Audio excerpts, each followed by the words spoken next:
Good evening. আজকে মা ছেলের একটা নতুন যুগলবন্দি নিয়ে হাজির হয়েছি। আজকে আমি আর রিজু দুজনে মিলে সুইচবোর্ডের ওপর একটা সিম্পল ওয়াল পেন্টিং ট্রাই করেছি। আসলে বরাবরই আমার নিজের খুব নতুনত্ব কাজ করতে ভালো লাগে, ড্রয়িং করতে ভালো লাগে।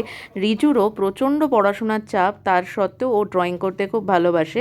তাই প্রথমে একটা আউটলাইন করে নেওয়ার পরে এই কয়েকটা কালার নিয়েছি, পেন ব্রাশ নিয়েছি আর স্টার্ট করেছি।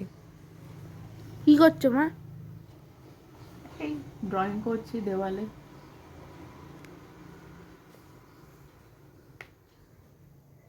সুইচ বোর্ডের ওপরে ড্রয়িং করছি।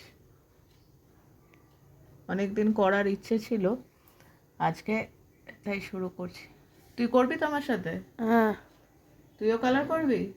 হ্যাঁ। আমি ড্রয়িংটা করে ফেলেছি, তুই তাহলে আমি আউটলাইনটা করে দিচ্ছি, তুই ভেতরটা ফিল আপ করে দে এরকম করে, ঠিক আছে? হুম। কখনো আমি রং করেছি, কখনো রিজু রং করেছে। অ্যাকচুয়ালি দুজনে মিলেই করছিলাম, তবে ভিডিও কি করে করব দুজনে একসাথে কালার করলে। তাই একবার ও যখন কালার করছে আমি ভিডিও করছি, আমি যখন কালার করছি ও ভিডিও করছে। এইভাবেই মা ছেলেতে মিলেই ওয়াল পেন্টিংটা কমপ্লিট করেছি। আশা করি তোমাদের সকলের ভালো লাগবে। আসলে এই এত ব্যস্ততার জীবনে আমার অফিস, রিজুর পড়াশোনার চাপ, এই সময় সুযোগ করে উঠতে পারি না একটা নতুন কিছু দুজনে মিলে করব। বিশেষ করে রিজুর জন্য অন্তত পড়াশোনার বাইরেও এক্সট্রা কারিকুলার অ্যাক্টিভিটিস, এখন যেহেতু বাইরে খেলাধুলাটা অনেকটাই কমে গেছে, তাই চেষ্টা করি যাতে ওর ভেতরেও এই ড্রয়িং করা বা কোনো এক্সট্রা কারিকুলার অ্যাক্টিভিটিসগুলো ওর ভেতরে তৈরি করা, সেটারই আমি একরকম চেষ্টা করি। মাঝে মধ্যে আমি যখন ড্রয়িং নিয়ে বসি ওকেও ড্রয়িং করাই।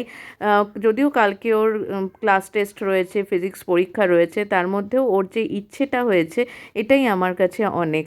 তো এরকমই একটু একটু করে একবার রিজু একবার আমি এইভাবেই কালারটা করছিলাম আর কমপ্লিট করছিলাম।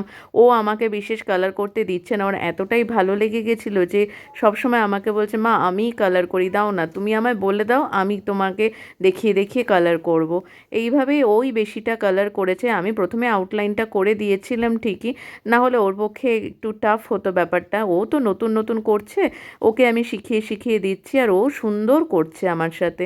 তারপরে আমিও বেশ কিছুটা শেষের দিকে কালার করলাম, ও করলো, করে পুরো কাজটা কমপ্লিট করার পরে আমাদের এত ভালো লাগছিল যে, হয় না একটা চেষ্টার যদি ফলটা সুন্দর হয়, ভালো হয়, আমার তো বেশ খুব আনন্দ হয়। আর রিজুরও দেখলাম এই কাজটা করে ও খুব স্যাটিসফাইড হলো।